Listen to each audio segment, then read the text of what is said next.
ক্যারে ফক্কর আলী, ক্যারে বডিয়াল, কার ধান কাটপেল লাগছিস রে? তোমরা গুলে কার ধান কাটপেল লাগছিস রে ফক্কর আলী বডিয়াল? আর না কন গৃহস্থ গুলা হাতে পায়ে ধরবেল লাগছে। রহমত চাচার ধান কাটপেল লাগছি বেহে, রহমত চাচার ভুঁয়ের ধান কাটপেল লাগছি। তা ফক্কর আলী কত করিয়া ধান কাটপেল লাগছিস রে?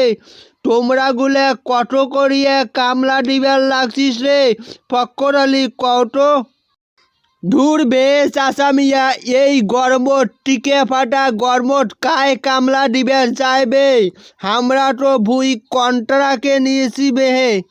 যখন ধান কাটা আইসে রে তোমার গুলার এত যে তেল বান্ধে রে, তোমার গুলার টাকা দিয়েও কামলা পাওয়া যায় না রে, তা কত করিয়া কন্ট্রাকে ধান কাটিছুল?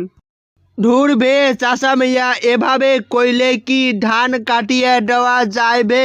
এভাবে কইলে তো ধান কাটা যায় না বে। তোমরা একটা বড় কামলার দলক দেয়া ধান দাও, তোমার ধানগুলা কাটিয়ে দেবে বে। আমরা তোমার ধান কাটপের পাবার নেই বেহে। মোর ধান যদি সাঁতাও আসিয়া ডুবিয়াও যায় ভাসিয়াও যায়, তবু বড় কামলার দলত দিবেন না মুই। ভুই মোর একনে কয় ওমরা তুলে 35 শতক ভুই, ওমরা কয় 40 শতক ভুই, উমাক মুই দিবেন না। তোমরা কি কাটপের পাইবেন রে? ওই বারানির বেটা কামলার দলের সর্দারে তো হামার গুলের কামলার খেতাটা মারিয়ে দেছে। ওরে জন্যে তো হামার কাবলা গুলে কায়ও বিশ্বাসই করে না। 10 শতক ভুই কয় 20 শতক, 20 শতকে কয় 35 শতক। শালার বেটা বারানির বেটার জন্যে হামার এই সমস্যা। আরে বাদ দে তো ওমার গুলের কথা, ওই বংশের খেটা পড়ো মুই। তোমরা কি মোর ধানগুলা কাটিয়ে দিবের পাবু রে? মোর 83 পাটার জমিনের ধানগুলা কাটিয়ে দে তো। তুই তো জানিস ওইখান জমি মোর 35 শতাংশ। তা কয় টাকা নিবু কন্ট্রাকারে মোর ধান কণা কাটিয়ে দিতে? দেখেন বে চাচা মিয়া, তোমার এই জমি তো অনেক বড় বে, আমরা 2-3 দিনে কাটপেরে পাবা নেই।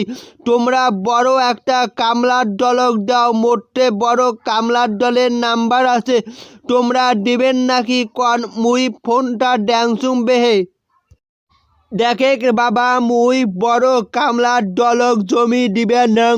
তুই ভুই বাড়ি কাটিয়ে দিবু, নাইলে 4 দিন লাগবে, নাইলে 5 দিন লাগবে, তবু ভুই কেন কাটিয়ে দে। ঠিক আছে বে, এই জমি কেন কাটিয়ে তোমার 4-5 দিন পর তোমার ভুই কেন আমরা কাটিয়ে দেবো। এত করিয়া কঞ্চন দেখুন।